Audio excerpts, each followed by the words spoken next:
Y vamos ahora con nuestro compañero Víctor Pessoa, está en la Fiscalía de Delitos Económicos y hay novedades sobre un exministro imputado en un caso, Víctor. Sí, así mismo, Luis. De hecho, hace instantes acaba de concluir la primera conferencia de prensa que se está dando ya desde el mediodía aquí en la Fiscalía Anticorrupción.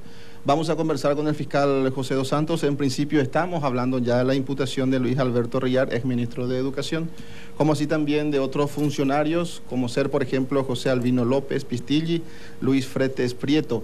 Estamos hablando de la adquisición, en principio, de un edificio. ¿Y cuáles son las imputaciones y por qué cargos, doctor? Buenas tardes. Sí, buenas tardes. Bueno, en principio vamos a decir que se adquirió un inmueble, ¿verdad?, por el valor de 14.045 millones de guaraníes en el 2009, a finales del 2009, por la compra de la vía de la excepción, ¿verdad? Esa fue la vía y se manifestaron algunos motivos, por ejemplo, el hacinamiento de los funcionarios del MEC. Lo que nos llamó la atención son varias cosas, ¿verdad? Uno, que el monto de la evaluación es de 12.579.000 guaraníes, ¿verdad? 12.000 millones, perdón. Entonces había una diferencia considerable. Bueno, dentro de los elementos que tenemos, existen oficios donde denotan que funcionarios del propio Ministerio de Educación, ¿verdad?, hicieron, digamos, vamos a poner entre comillas lo posible para que el CONAVI, que fue el instituto que hizo la tasación, digamos, aumente la tasación de una u otra manera. Y subió la tasación a 14.000 millones, 45 millones, ¿verdad? 45, bueno. Esto fue lo que primero nos llamó la atención. Lo segundo que nos llamó la atención es que se firmó el contrato. Primero el ministro Reyard firmó la adjudicación y luego se firmó el contrato, ¿verdad?, de transferencia de inmuebles, pero en realidad se firmó el contrato privado.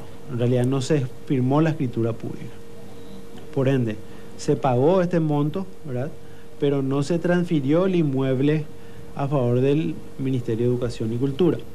¿Actualmente cómo está esa tramitación, digamos?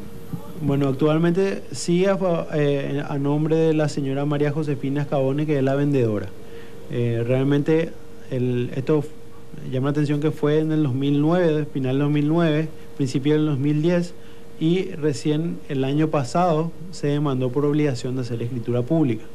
Es decir, tenía la opción de demandar, por hacer la obligación de demandar por escriturar ya en el 2010, a principios del 2010, y no se hizo, y también tenía la opción de rescindir el contrato por incumplimiento y tampoco eso se hizo.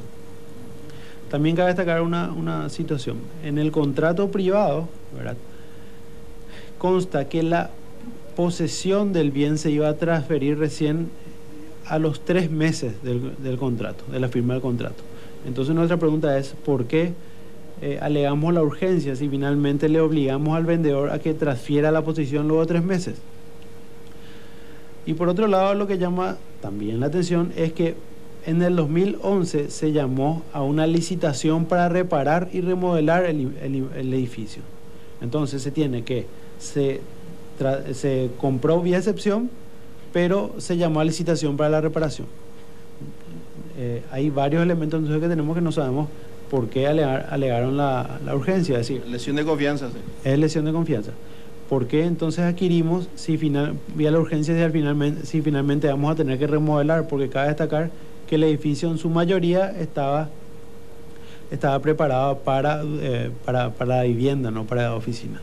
En principio tiene también retorno aquí al fiscal por algunas consultas. Sí, 2 cuestiones breves nomás, Víctor. Sí. La primera es el daño que se hubiese o que se habría generado, el daño patrimonial que se habría generado al Estado. O sea, esa adquisición apresurada, alegando urgencia, que obviamente no existía porque después se pasaron todo ese tiempo reparando. ¿En cuánto infló, entre comillas, el precio que eventualmente se debería haber pagado? Aproximadamente 1.500 millones. Ya. Pero como no se transfirió todavía el inmueble, ¿verdad?, estamos hablando del monto total. El perjuicio hoy en día es el monto total, que sería 14.000 millones, 14.045 millones. O sea, el Estado llegó a desembolsar todo el dinero, pero nunca se hizo la transferencia a nombre del Estado. Claro, así es. Es decir, realmente es inusual que primero, me parece a mí algo inusual que se adquiera por contrato privado un inmueble de este valor. Y luego es pagar sin contraescritura pública. ¿Se verificó cómo está el edificio actualmente? No, el edificio, nosotros tenemos conocimiento de que el edificio está abandonado. Sí. Perdón, y una cuestión final, fiscal. ¿Qué explicación dan desde el Estado de por qué nunca se hizo la transferencia? Más allá de que ya se compró luego de manera sobrefacturada, la plata se desembolsó y la propiedad sigue sin ser del Estado paraguayo. ¿Cómo se explica esto? No tenemos conocimiento del por qué. Lo que sí tenemos conocimiento es que el año pasado, el 6 de mayo precisamente, se demandó por obligación de hacer escritura pública. Pero lo que sí sabemos es que todavía no se hizo lugar la demanda y todavía no se transfirió el edificio. Ya. ¿Y esto afecta a el propio quien estaba al frente del Ministerio de Educación? Claro, en ese entonces estaba Luis Alberto Riar, y también en el momento en que se debió demandar por obligación de hacer escritura o rescindir el contrato, también seguía estando Luis Alberto Riar. Ya, al frente de la cartera. Fiscal, te agradezco mucho. De nada, hasta luego. Gracias, Víctor.